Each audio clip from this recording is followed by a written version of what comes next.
Բարի երեկո, ժամը 20-ն է, Ազատության ուղիղ եթերում լրատվական կենտրոնն է, այսօրվա թեմաներն են։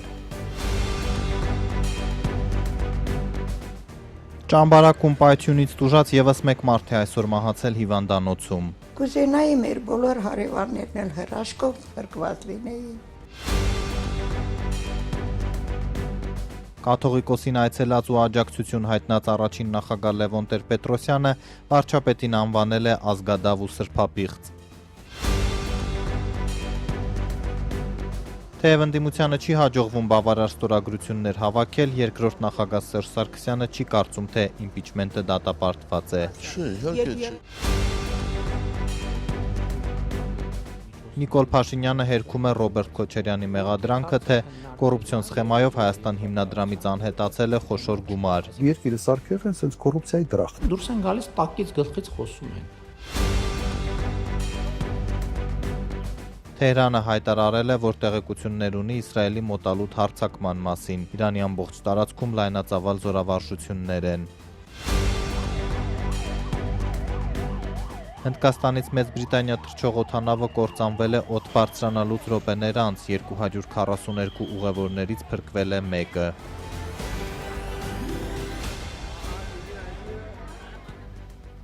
Նախիշխանություն եկեղեցի հակամարտության մասին, որ թափ է հավաքում վարչապետի ամենօրյա գրառումներով։ Նիկոլ Փաշինյանն ամենայն հայոց կաթողիկոսին արդեն միայն աշխարհի կանոնով է դիմում, նրան սրբապղծության մեջ մեղադրելով։ Վարչապետին էլ սրբապիղծի անվանել առաջին նախագահը Լևոն Տեր-Պետրոսյանը, որ օրերս այցելել էր վեհապարին ու աջակցություն հայտնել, այսօր համոզմունք է հայտնել, եթե ժողովուրդը հաղթահարեց ռուսաց Նիկոլ II կայսրին, ապա կհաղթահարի նաև Նիկոլ Փաշինյանին։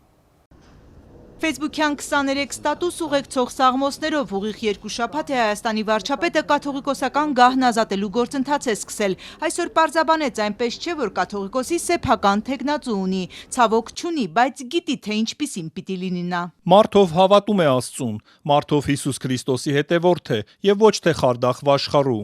Մարդով ծառայում է եկեղեցուն, բարեպաշտ հոգևորական է եւ ոչ թե վեղարի տակ թաքնված անառակ։ Եվ մենք ունենալու ենք բարեպաշտ եւ աստվածավախ կաթողիկոս։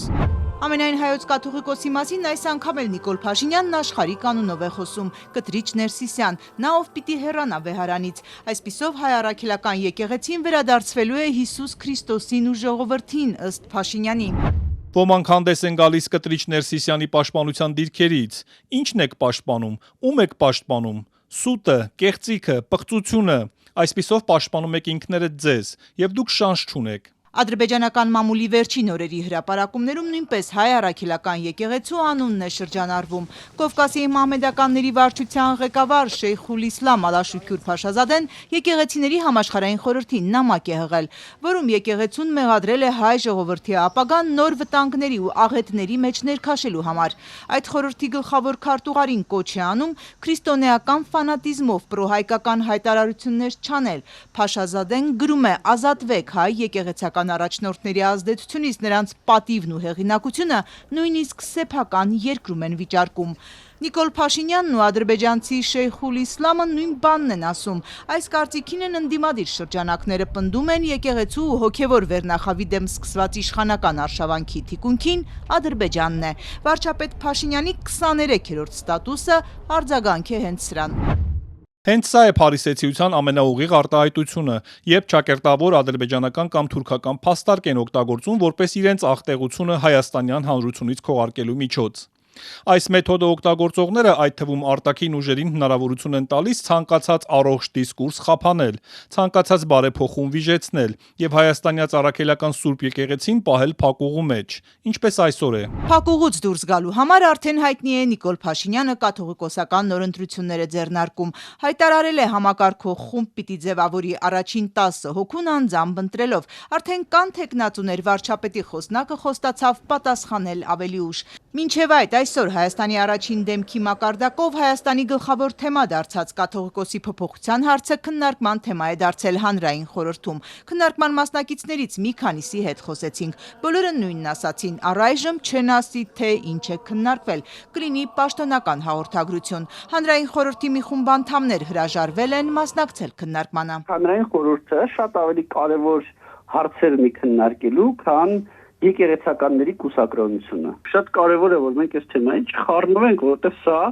նորից եմ կրկնում, եկեղեցու ներքին հարցն է։ Հանրային խորհրդի անդամ Դանիել Իոնիսյանը վստահ է, կառույցի լիազորություններից դուրս է հայ առաքելական հետևորդների ներքին խնդիրները քննարկելը։ Հանրապետության վարչապետը կամ հազարը մի ուրիշ մարդ, որոնք հայ առաքելական եկեղեցու հետևորդներ են, ազատ են քննադատելու հայ առաքելական եկեղեցուն, պահանջելու ինչ-որ բաներ հայ առաքելական եկեղեցուց, բայց իրենք դա պետք է անեն որպես հայ առաքելական եկեղեցու հետևորդ եւ ոչ թե որպես օրինակ վարչապետ կամ այլ բարձրաստիճան պաշտոնյա։ Իսկ եթե վարչապետ Փաշինյանը սահմանադրության խախտմամբ որպես կառավարության ղեկավար է միջամտում եկեղեցու գործերին, այստեղ էլ ըստ Իոնիսյանի հանրային խորհուրդը գործ չունի։ Իդեպ նրա տպավորությամբ Նիկոլ Փաշինյանը որպես քաղաքական գործիչ է գործի անցել։ Վարչապետը այս թեմայով գրառումներում հանդես է գալիս որպես հայ առաքելական եկեղեցու ջերմեռանդ հետևորդ մարդ, որ երկրպագում է Հիսուսին, եկեղեցին համարում իր հոգու տունը։ Սակայն այս պատկերն է նրա 10-րդ ստատուսից սկսած։ Առաջիններում Նիկոլ Փաշինյանը խնդիրը բարձրացնում է որպես Հայաստանի վարչապետ, որովհետև ըստ նրա վեհափառի կուսակրոնության հարցը նաև պետական անվտանգության խնդիր է։ Եկեղեցական հարցերը եկեղեցական կանոններով մայրաթոռի դիրքորոշումը նույնն է։ Կարեգին II հավատում է, որ մեջբերում խոհեմությամբ առանց ավելորդ հուզականության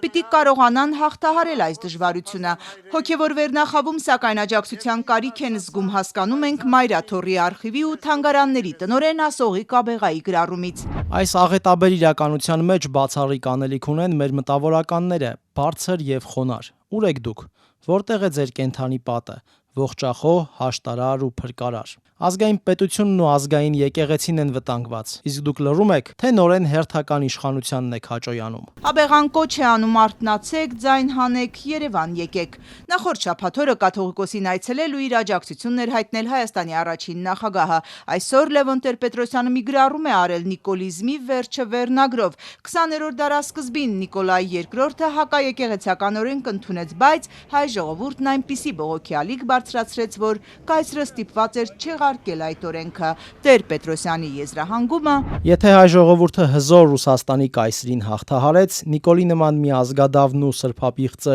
ինչ է որ չհաղթահարի։ Քաղաքացիական պայմանագրից խորհրդարանի փոխնախագահն է արձագանքել առաջին նախագահին։ Այսինքն կաթողիկոսի Աստծո առաջ տրված խոստումը պահպանել ակնկալելը նույնն է ինչ եկեղեցու գույքը բռնագանձելն ու հայկական դպրոցներ փակելը։ Ինչպիսի իմաստուն վերլուծություն։ Ռուբեն Ռուբինյանը նույնպես գրառումը եզրափակել է եզրահանգմամբ, գրել է Լևոն Տեր-Պետրոսյանի Լևոն Զուրաբյանի վերածվելու գործընթացը կարելի է համարել ավարտված, շատ ափսոս։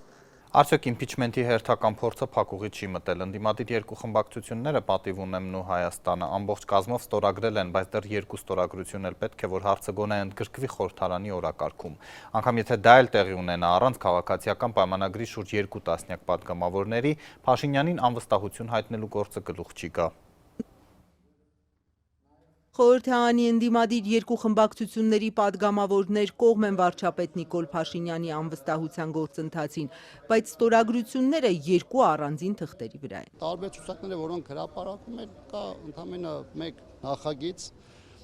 որտեղ հղումներն են, որտեղ մեր կողմից այդ առաջադրումն է անվստահության գործընթաց սկսելու հետ կապված եւ որտեղ դրված է առայժմ 6 ստորագրություն։ Պատիվ ունեմ խմբակցության քարտուղար Տիգրան Աբրահամյանն առաջնային է համարում, որ Հայաստանի բոլոր պատգամավորները իրենց ձևաթղթի տակ դնեն ստորագրությունները։ Սերժ Սարգսյանի առաջնորդած ուժը կարծում է գործընթացը մեկնարկել է։ Այդ հանդիպան ժամանակ իրենք ասել են մենք պատրաստ ենք տանք, պատրաստ ենք դա ավելի ցենց տեսանելի ասեմ, սեյֆում ունենանք, միջև դուք գաք եւ այդ process-ը մեկնարկեք։ Մենք կրկնում եմ, ասել ենք, որ ոչ միայն մեկնարկել ենք, այլ դրա երկրորդ քայլն ենք արել նաև տեխնացու առաջադրելով եւ այս տեսանկյունից մենք ստացել ենք միայն հավաստիացում։ Բոլոր 28 պատգամավորների ստորագրություններով մի ցուցակել 3 հրապարակեց ընդդիմադիր Հայաստան խմբակցության ղեկավար Սեյրան Օհանյանը։ Միայն ստորագրությունները բավարար չհամարելով իմպիչմենթի գործընթացը սկսելու համար։ Պատգամավորներից Քրիստինե Վարդանյանն ասաց ստորագրել հրապարակել են, որ ցույց տան ոչ գործընթացի, ոչ տեխնացուի հետ խնդիր չունեն։ Խնդիրը պակասող ստորագրություններն են։ Մենք չունենք առանձին ձևաթուղթ, չունենք նկատի ունեմ փաթեթ, պատրաստած անվստահության գործընթացի համար չունենք տեխնացու։ Ստորագրել ենք պատիվ ունեմի կազմած փաթեթի համար, Դավիթ Համբարձումյանի տեխնատության համար։ Այդտեղ ինտրիգ չկա։ Մի թղթի վրա չկա ստորագրություն։ Մենք կարող է մի թղթի վրա այդ Ինչու են առանձին երկու թղթեր։ Ես չգիտեմ, ինչի ենք հիմա մենք քննարկում մի թուղթ է թե երկու թուղթ է, թե պակասող ստորագրություններ կան եւ ընդհանրապես գործընթացը հեղից չի շարժվում։ Ասենք Իշխան Զաքարյանը ասել է մի թղթի վրա ինձ ստորագրություններ տվեք, թե չէ չեմ ստորագրում, տենց է մի ժամում հնարավոր է դա կազմակերպել։ Խնդիրը մենք չենք։ Խնդիրը մեր ստորագրությունը, որ երրորդ համարից դնելը չի, որ թղթի տակ դնելը չի։ Երբ եք իրենց ձևա թղթի տակ։ Ես այս հարցերին էլ չգիտեմ, երբ ենք դա պետք է մուտք անելու համար, չէ՞, ենթադրում եմ։ Ենթադրում եմ, երբ մուտք անեն։ Երեք ընդդիմադիր երկու խմբակցությունների падգամավորները բանակցեցին, բայց համախոհների հաջորդած անթաքույց քննադատություններից ու մեղադրանքներից պարզ է դառնում, այս պահին չունեն մեկ ընդհանուր դիրքորոշում, իսկ հարցերը շատ են։ Տիգրան Աբրահամյանը մասնակցել է երկու ընդդիմադիր խմբակցությունների քննարկմանը, նա նախապայմաններ է տեսնում։ Մենք համարում ենք, որ process-ը արդեն մեկնարկել է, քանի որ մեկնածուն ներկայացված է։ Իրենց համար process-ի մեկնարկը այն 36 падգամավորների ստորագրություն է, որից հետո պետք է արդեն երկրորդ փուլին անցնել։ Քրիստինե Վարդանյանն ասում էր նախապայման չունեն, իրենց որևէ մեկը չի տվել ձևաթուղթ, չի ասել ստորագրեք, բայց իրենք պատրաստ են։ Իրենք նախաձեռնել են գործընթացը։ Ենթադրում ենք, որ ծրագիր ունեն, ինչպես ստանալ մյուս ձայները պակասող։ Ի վերջո, երբ է լինելու փողոցային շարժում։ Սրանք են հարցեր, որ այսինքն այս հարցերի պատասխանները չկան։ Չունենք։ Ռոբերտ Քոչարյանի առաջնորդած Հայաստանում կարծում են իրենց պատճառով չէ, որ process-ն առաջ չի գնում, մյուս նախկին նախագահ Սերժ Սարգսյանի պատիվ ունեմում իրենց։ Քայլ չձեռնարկելն է ըստ Տիգրան Աբրահամյանի իշխանությանը ձեռնտու։ Սկսած Մայաթորի դեմ հարձակումներով, վերջացած այսպես կոչված խաղաղության պայմանագրի շուրջ ստեղծված իրավիճակով, երբ որ 26 թվականին զուտ նստել սպասելը մեզ կարող է բերել մի իրավիճակ, երբ որ այլևս որևէ բան անելու նպատակահարմարություն նույնիսկ կամ անհրաժեշտություն էլ չլինի։ Ընդդիմադիր երկու խմբակցությունները միասին 34 ստորագրություն ունեն, բայց վարչապետին անվստահություն հայտնելու ազգային ժողովի որոշման նախագիծ ներկայացնելու համար 36-ինն է պետք։ Պատիվ ունեմի ղեկավարն ասաց, այդ ուղղությամբ աշխատում են։ Նախկին նախագահ Սերժ Սարգսյանը գործընթացը դատապարտված չի համարում։ Գործընթացը սկսվում է, երբ ազգային ժողովի մեկ падգամավոր առաջադրում է վարչապետի թեկնածու։ Գործընթացը այդ ժամանակ է սկսում, 36-ը շատ լավ։ Նիստերի դահլիճ բերելու համար 36 մարդու ստորագրություն է, Բայց մենք ասեցինք, որ լիստերի դահլիճ բերելու ենք, երբ ունենանք 54, 36-ը կապ չունի, վատ թիվ եք ասում 36-ը։ Պատիվ ունեմի վարչապետի թեկնածու Մասիսի քաղաքապետ Դավիթ Համբարձումյանն այսօր փողոցային պայքարից էր խոսում։ Հայաստան խմբակցության падգամավորները փողոցում պայքարը իմպիչմենթի գործընթացի հետ զուգահեռ են պատկերացնում։ Այստեղ ընդդիմադիրների կարծիքները համընկնում են։ Բայց Ռոբերտ Քոչարյանի առաջնորդած ուժից նաև ժամկետների հստակություն են ուզում։ Համբարձումյանն օրինակ կոնկրետություն այսօր էլ չմտցրեց, ոչ հեռու ապագայում ասաց։ Այո, վստահ եմ, որ մեզ կհաջողվի այդ փողոցը գեներացնել։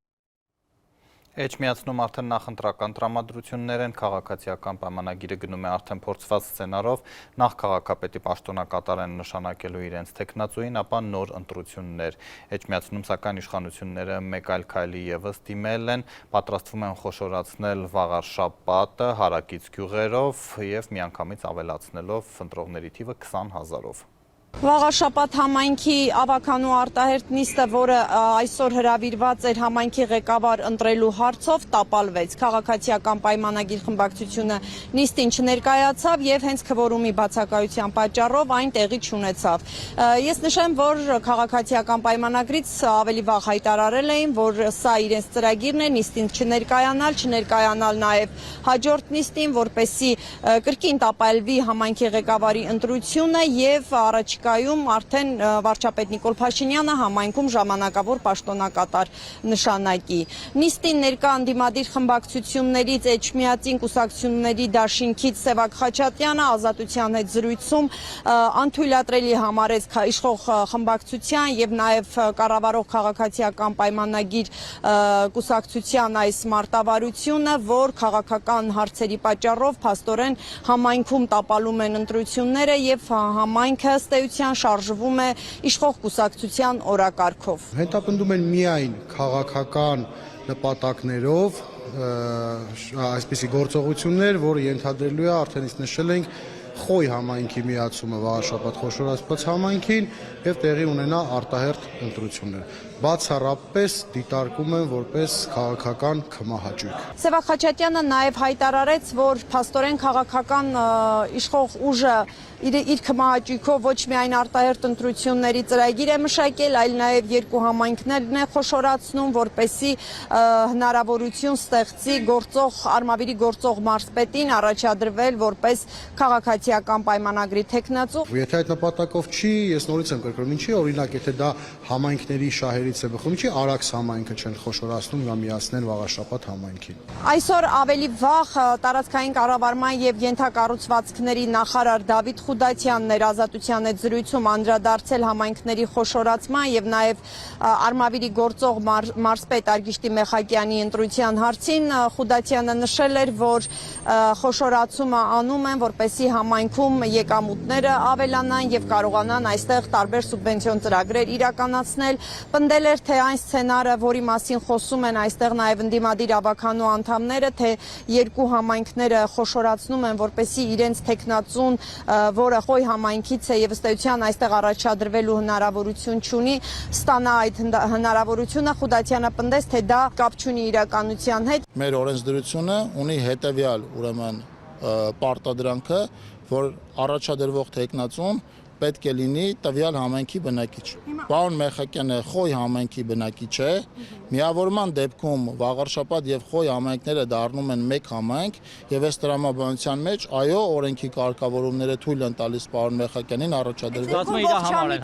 Կասկածները, որ միացնում են, որ պարոն Մեխակյանը Ոչ հարգելի գործընկերներ, որովհետեւ տրամաբանությունը հետևյալն է, մենք օրենքը չենք հարմարեցնում տեխնացուին, տրամաբանությունը հետևյալն է, բացի Վաղարշապատ համայնքից մենք չունենք այլ բնակավայրեր, որոնք խոշորացման արդյունքում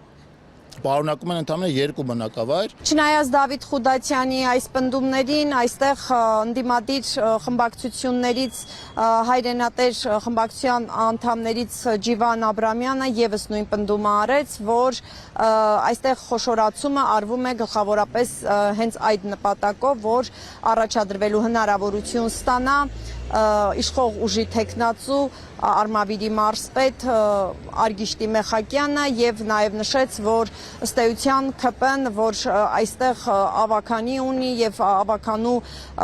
15 անդամ, փաստորեն այդ անդամներից որևէ մեկին չի առաջադրում համայնքի ղեկավար, մտածված գնում է արտահերտ ընտրությունների միայն նրա համար, որ իրենց ուզած տեխնացուն դառնա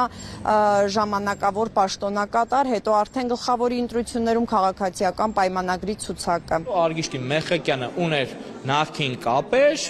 նրա հորը ճանաչում էին, այդ ֆոնի վրա հավաքելա որոշակի ընտրազանգված այն ժամանակ այդ միֆական 18 թվերը, որ իրականության հետ որևիցե կապ չուներ։ Դրանից հետո իրեն դարձրել են թափառաշրջիկ պաշտոնյա։ Այսինքն Էշմիածնի փոխքաղաքապետ, հետո բանը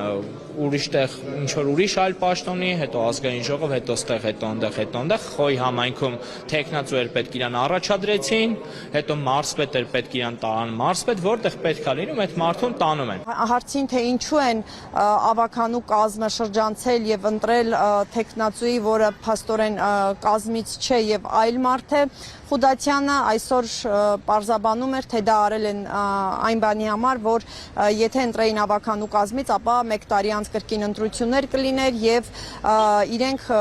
փորձել են այստեղ խորքային լուծում գտնել, ինչպես ինքն էր ձևակերպում։ Չենք ուզում համայնքները տանել ցնցման։ Ես ներկայացնեմ նաեւ Խոյ եւ Վաղարշապատ համայնքներում 2021 թվականին տեղի ունեցած ընտրությունների արդյունքները, ընտրողների թիվը ինչքան էր եւ եթե այս համայնքները միավորվեն, ինչ պատկեր կստեղծվի արդեն ընդհանուր մեկ համայնքում եւ վերջին ընտրությունների տվյալներով 17 գյուղ միավորող Խոյ համայնքում ավելի քան 20,000 ընտրող կա, Վաղաշապատում մոտ 43,000։ Միավորման դեպքում ստացվում է, որ համայնքի ընտրողների թիվը կավելանա մոտ 50%-ով։ Ընտրություններ այս երկու համայնքներում, ինչպես արդեն ասացի, եղել են 2021 թվականին, ընդ որում բավականին ցածր մասնակցությամբ, բայց ամեն դեպքում երկու համայնքներում էլ հաղթել է քաղաքացիական պայմանագրի տեխնացուն, Վաղաշապատում ստանալով մոտ 52% ձայն, իսկ Խոյ համայնքում մոտ 64% ձայն։ Միջազգային լրահոսից Իրան-Իսրայել լարվածությունը պայթյունավտանգ մակարդակի է հասել արևմտյան մամուլն առավոտից գրում է Իսրայելի հնարավոր հարձակման մասին, Թեհրանը ևս հայտնում է, որ հետախուզական նման տվյալներ է ստանում պատրաստվելով դիմադրության։ Թեհրանը հայտարարում է, թե բարեկամ երկրից նախազգուշացում է ստացել, որ Իսրայելը մոտալուտ հարձակում է պատրաստում Իրանի վրա։ Արևմտյան մի շարք հեղինակավոր լրատվամիջոցներ էլ հաղորդում են այդ մասին Իսրայելը տեղյակ է պահել նաև Միացյալ Նահանգների բարձրաստիճան պաշտոնյաներին։ Ըստ Երուսաղեմում գտնվող աղբյուրների, ապրիլի վերջից սկսած վարչապետ Բենյամին Նեթանյահուն, պաշտպանության նախարար Իսրայել Կացը Իսրայելի բանակի հրամանատարներից մեկի հետ մի քանի խորհրդակցություն են անցկացրել, որոնց ընթացքում եւ մշակել են Իրանին հարված հասցնելու այս ծրագիրը, հաղորդում է BBC-ն։ Այս ֆոնին Իրանի զինված ուժերի գլխավոր շտաբի պետը առավոտից հրահանգեց լայնածավալ զորավարժություններ սկսել պաշտպանությունն ամրապնդելու եւ թշնամու շարժին հետևելու համար։ Երկրի ամենաազդեցիկ ուժային կառույցի Իսլամական հեղափոխության պահապանների կորպուսի հրամանատար գեներալ Հոսեյն Սալամին էլ պնդեց, Թեհրանը պատրաստ է իրադարձությունների զարգացման ցանկացած սցենարի։ Հակառակորդը մեզ սպառնում է ռազմական գործողություններով, մենք սակայն պատրաստ ենք ցանկացած սցենարի եւ ցանկացած մակարդակի պատերազմի։ Ես կոչ եմ անում մեր թշնամիներին շատ մանրակրկիտ կերպով մտածել հետևանքների մասին։ Այս անգամ Իսրայելի ցանկացած ագրեսիայի Իրանի պատասխանը կլինի ավելի ուժգին եւ կործանարար, քան նախորդ հարձակումների ժամանակ։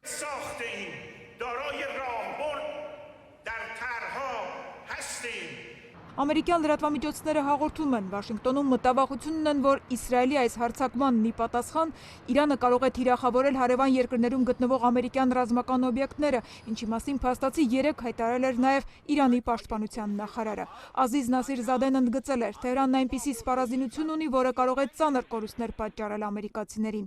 Ըստ CBS-ի նաև այս պատճառով է պետդեպարտամենտը 3 հրահանգել դուրս բերել իր դիվանագետների մի մասին Իրաքից, Բահրեյնից եւ Քուվեյթից, այսօր էլ Երուսաղեմից։ Նախագահ Թրամփը 3 բացահայտ էր ասել, տարածաշրջանը կարող է վտանգավոր գոտու վերածվել։ Դա կարող է վտանգավոր վայր լինել։ Մենք նրանց տարհանելու մասին ծանոթում ենք տվել։ Տեսնենք, թե ինչ կլինի։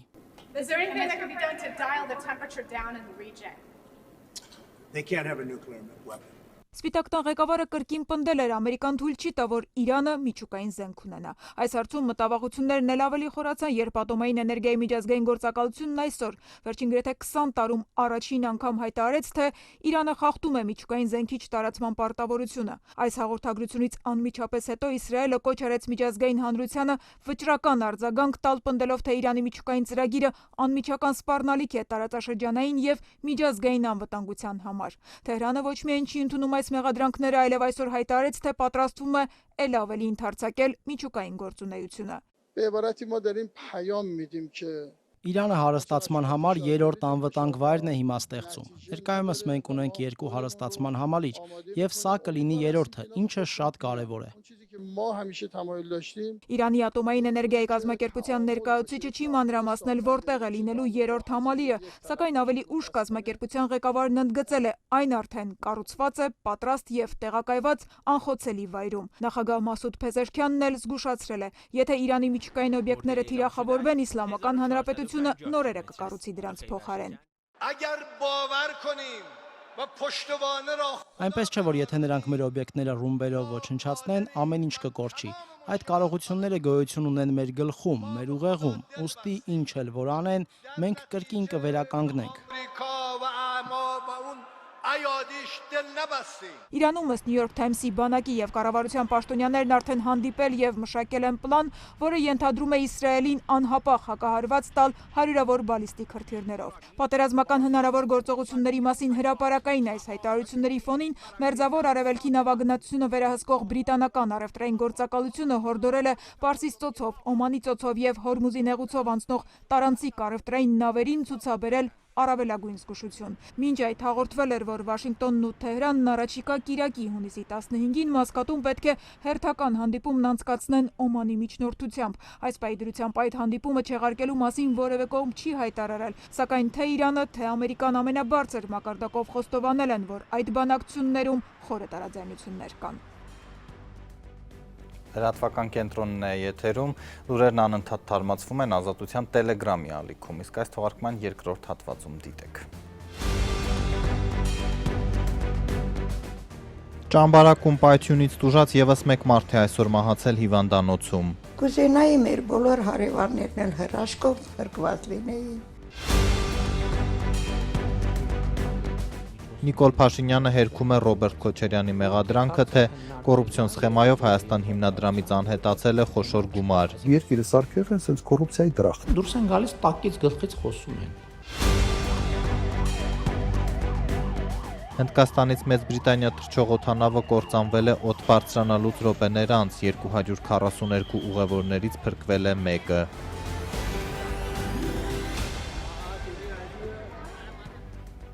Ճամբարակ տեղափոխվենք, այսօր հիվանդանոցում մահացավ տուժածներից եւս մեկը, 6 մարդու կյանք խլած երեկվա ողբերգական պայթյունի վայրում մեր թղթակից Արտակ Խոլյանն է աշխատել, ինչ է սպասվում անտուն մնացած մարդկանց։ Ճամբարակում բնակելի շենքի պայթյունի զոհերի թիվը այսօր արդեն 6-ի հասավ։ Երևան տեղափոխված տղամարդու վիճակը ծայրահեղ ծանր էր։ Առողջապահության նախարարության տվյալով մայրաքաղաք տեղափոխված մյուս երկու տուժածների վիճակը միջին ծանրության է։ Նրանք գտնվում են բժիշկների վերահսկողության ներքո։ Դեպքից տուժածների մեծ մասը հենց Ճամբարակի բժշկական կենտրոնում է։ Նրանց վիճակը բավարար է, վնասվածքներ ստացած 4 երեխաներն արդեն դուրս են գրվել։ Ընդհանուր առմամբ դիմել են 12 տուժածներ, որոնցից 3 ծանր եւ միջին ծանրությունով տեղափոխվել են Սուրբ Գրիգոր Լուսավորիչ բժշկական կենտրոն, մնացածները ստացել են բուժումները Ճամբարակի առողջության կենտրոնում։ Տուժածներից մեկը այսօր նորից տեղափոխվել է Սուրբ Գրիգոր Լուսավորիչ բժշկական կենտրոն լրացուցիչ կատե հետազոտման նեղ մասնագիտական բուժման, մնացած 3-ը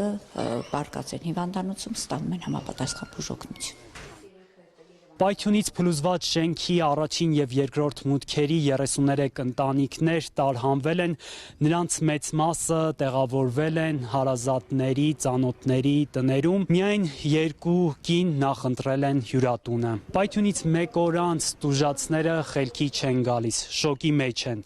Սարսափ մեկ բառով են նկարագրում երեկվա տեսածն ու զգացածը։ Նրանք կարծել են, թե պատերազմ է սկսվել։ Արթնացել եմ, կինեմ, երեխես քնած է, ճաշ սարքեմ, հաց ուտենք։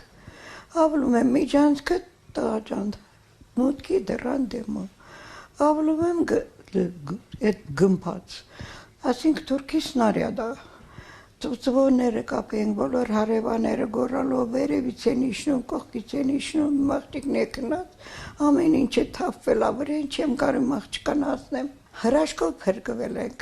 Կուզենայի մեր բոլոր հարևաններն էլ հրաշքով փրկված լինեին։ Ես փախատանից հասա պատիեզը տեսա չեմ կարող իջնեմ, որովհետև պատիեզը ուռել էր։ Հետո եկա տուն, հարևանի ձայնը լսել եմ ու վազելով ես դուրս եկել, որովհետև հարևանուհիս օգնություն էր կանչում։ Քանի հոգով եք եղել։ Ես մենակ եմ եղել, հա, հարևանուհիս են մենակ եղել, ինքը ընկել էր 4 հարգից 3-րդ հարկ։ Ես իրան պատուհանից իջացրել եմ, միջև հասցրել եմ բանը, միայն խոսալով, որ խոսացել եմ, որ դու սարի էս ինչ կոմով, եթե լույս ես տենում, ուղիղ լույսին գնա։ Ինքդ ես լույսին գնալով իջել է առաջի հարկ։ Դեպքի օրը ես քնած եմ եղել, ճիշտն ասած, առավոտյան պայթուն կար, բայց քնած ժամանակ այդ պայթունը ինձ թվացել է երազից մեջ եմ։ Դե փաստացի տեղ սերվանտ ունեինք, այդ սերվանտը երևի ինձ պահել, Աստված է պահել, չգիտեմ, այդ սերվանտի հետևի պատը ինքը երկրաշարժի ժամանակ ճաքա ունեցել ու երևակայ, որ ասում են Աստված կա, իրոք նա պահել է ինձ էլ, մամային էլ, մաման միջանցքում աղել այդ պահին, միջանցք ավլելուս ա եղել, որ այդ պայթունն եղել է, չգիտեմ, իրոք որ հրաշքով ենք փրկվել, չգիտեմ։ Իսկ տեղում դեռ քննչական աշխատանքները չեն ավարտվել, այստեղ շուրջօրյա վերահսկողություն են իրականացնում ոստիկանները։ Նախնական վարկածով պայթյունը գազի արտահոսքի հետևանք է։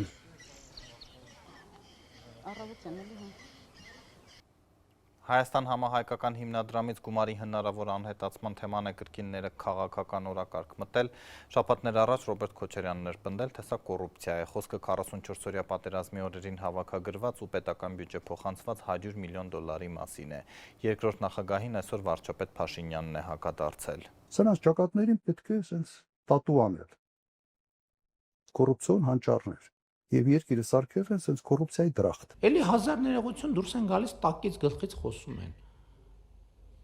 Բաները, որոշ կաշառակերներ եւ չասենք ում մասին է խոսքը, չնայած բոլորս է հասկացանք, որ խոսքը Ռոբերտ Քոչարյանի մասին է։ Հայաստան համահայկական հիմնադրամից անհետացած միլիոնավոր դոլարների վերաբերյալ երկրորդ նախագահի կոռուպցիոն մեղադրանքներին վարչապետ Նիկոլ Փաշինյանը պատասխանեց 3 շաբաթ անց կառավարության այսօրվա նիստում։ Ռոբերտ Քոչարյանն անցած ամիս մի քանի լրատվամիջոցներին տված հարցազրույցում ասել էր, թե Փաշինյանը լրիվ նոր խոսք է ասել կոռուպցիոն ոլորտում։ Վարչապետին մեղադրելով բյուջեի գումարները փոշիացնելու համար երկրորդ նախագահն իբրև փաստ մատնանշել էր իր իսկ բնորոշմամբ համահայկական հիմնադրամից 100 միլիոն դոլարի անհետացումը։ Սա մոռացել է հիմնադրամը համահայկական 100 միլիոն դոլար հիմնադրամից փոխանցվել է բյուջե եւ անհետացել։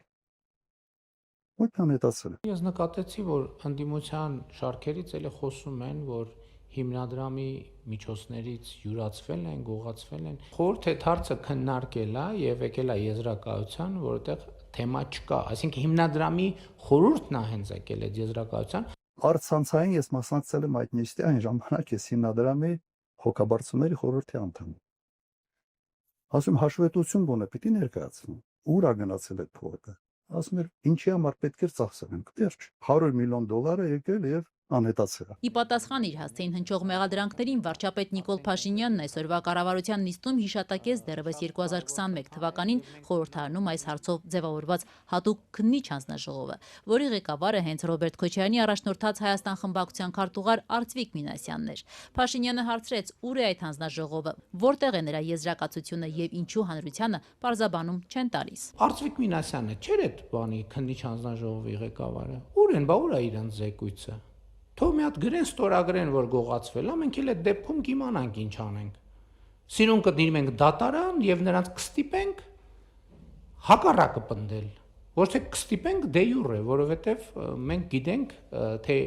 ինչ հատեղությունն է ունեցել եւ գիտենք, որ իրենց ասածը տեղի չի ունեցել։ Որովե կոռուպցիոներ երբևէ ասել է, որ ինքը կոռուպցիայով է զբաղված։ Համահայկական հիմնադրամի հավաքագրած եւ պետական բյուջե փոխանցված միջոցների օգտագործումը ուսումնասիրող քննիչ հանձնաժողովը ղեկավարած Արծվիկ Մինասյանը հակադարձում է Փաշինյանին։ Հանձնաժողովն աշխատանքները չի շարունակել եւ զեկույց չի կազմել, քանի որ այնտեղ մեծամասնություն կազմող ԿՊ պատգամավորները, ինչպես նաեւ կառավարությունը ամեն ինչ արել են, որպեսզի խոչընդոտեն աշխատանքներին։ Ըստ Արծվիկ Մինասյանի, քանի որ ընդդիմությունը փոքրամասնություն էր հանձնաժողովում, իրենք շանս չունեին քվեարկություններով կոնկրետ որոշումներ ընդունել եւ բացահայտել իրականությունը։ Ասենք օրինակ պաշտպանության կարիքների համար որոշակի միջոցներ է ծախսվել։ Երբ որ մենք ասում ենք շատ լավ, եկեք այցելենք, գնանք տեսնենք, կամ թող ներկայացնեն փաստաթղթային հիմնավորումներ, որ այս նպատակների համար են միանգամից ոչ դուք պարտավոր եք առաջնորդվել կառավարության տված այս տեղեկատվությամբ բլոկավորում են, չէին թողնում, որպեսզի առաջ գնա։ Դες ներկայացվել է կառավարության կողմից ինչ որ ցուցակ, որ այ 100 միլիոնը մենք սրանց վրա ենք ծախսել, ամբողջական ցուցակ ստացել։ Ներկայացվել է շուրջ 1 տասնյակ ծրագիր, բայց երբ որ հարցնում ենք, պահանջում ենք, ասում ենք տվեք կապը այս ծրագրերի եւ հիմնադրամի միջոցների, չկա կապ։ Կապը նկատի ունեք ինչ, այսինքն որ երևա, որ գումարը դուրս է եկել կոնկրետ համահայկական հիմնադրամի այդ 100 միլիոն դոլարի շրջանակներից եւ գնացել է ինչ որ մի ծրագրի։ Այո, չկա, այդ կապը չկա։ Հայաստան խմբակցության քարտուղարն ընդգծում է, կառավարությունն այդպես էլ որևէ հիմնավորում չի ներկայացրել, ինչի վրա է ծախսվել 100 միլիոն դոլարը։ Արդյունքում այն կասկածները, որ միլիոնավոր դոլարները ծախսվել են բոլորովին այլ նպատակներով, շարունակում են մնալ։ Ձեր կարծիքով ծախսվել այդ գումարը։ Այդ շատ հնարավոր է պարգևատրումների վրա են գնացել, շատ հնարավոր է կեղծ գնումների վրա են գնացել, շատ ասենք օրինակ իբր թե պաշտպանության նպատակով ինչ-որ բան են ձեռք բերում, ոչ ձեռք բերում են արել, ոչ դրանք օգտագործել են պատերազմի ժամանակ, այլ որոշակի մարդիկ հավանաբար հարստացել են։ Ինչու ամեն դեպքում խորհրդարանական քննիչ հանձնաժողովը իր զեկույցը չի հրապարակել։ Արծվիկ Մինասյանն ասում է, զեկույցի հաստատման համար դարձյալ անհրաժեշտ էր մեծամասնություն կազմող ԿՊ պատգամավորների համաձայնությունը։ Իսկ ինչու հանձնաժողովի 4 ընդդիմադիր անդամները հանրությանը չեն ներկայացրել այն ամենը, ինչ իրենց հաջողվել է պարզել այդ ընթացքում։ Արծվիկ Մինասյանն ասում է, Հայաստան համահայկական հիմնադրամին չվնասելու համար։ Թե ուր է անհետացել համահայկական հիմնադրամի 100 միլիոն դոլարը, ընդդիմադիր պատգամավորի համոզմամբ կարող է բացահայտվել միմիայն իշխանափոխությունից հետո։ Փաշինյանի իշխանության օրոք ըստ Հայաստան խմբակցության քարտուղարի օբյեկտիվ քննություն հնարավոր չէ իրականացնել։ Հնդկաստանի արևմտյան Ահմադաբադ քաղաքում մոտ բարձրանալուց րոպեներ անց վթարի է ենթարկվել Air India-ի ինքնաթիռը 242 ուղևորներով։ 200-ից ավելի աճուն է հայտնաբերվել, մեկ մարդու փրկվելու մասին է միայն հաղորդվում։ Լոնդոն մեկնող Boeing-ը կործանվել է օդանավակայանի մոտակայքում քաղաքացիական տարածքում։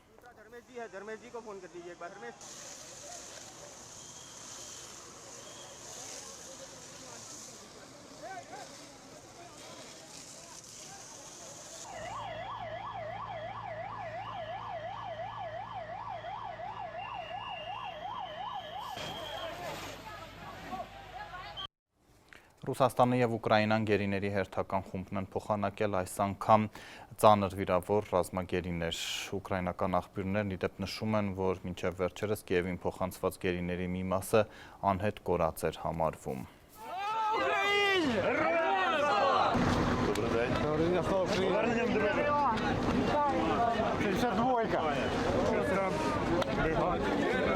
Давай, солнышко, все, не плачь.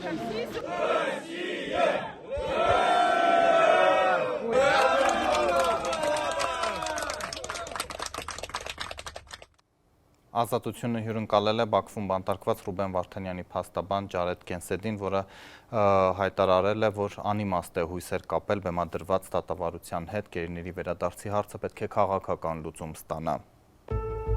Նա ակնհայտորեն հսկայական քաշ է կորցրել կալանքի տակ հայտնվելուց ի վեր եւ մի շարք տարբեր առողջական խնդիրներ ունի։ Ռուբենի եւ մյուսների դեմ մեղադրանքները քաղաքական դրդապատճառներ ունեն։ Ալիևը զրպարտել, դիվայինացրել, իրավազրկել է յուրաքանչյուրին, ով ունի հայկական ծագում։ Նախագահ Թրամփը եւս ցանկանում է, որ խաղաղության համաձայնագիր կնքվի եւ որ հայ բանտարկյալները ազատ արձակվեն։ Անհրաժեշտ է, որ հայ ժողովուրդը շարունակի բարձրաձայնել իր կարծիքը։ Ընտանիքները ամեն օր արթնանում ու քնում են անհանգստանալով իրենց սիրելիների համար, պատկերացում չունենալով, թե վաղվա օրը ինչ կարող է բերել։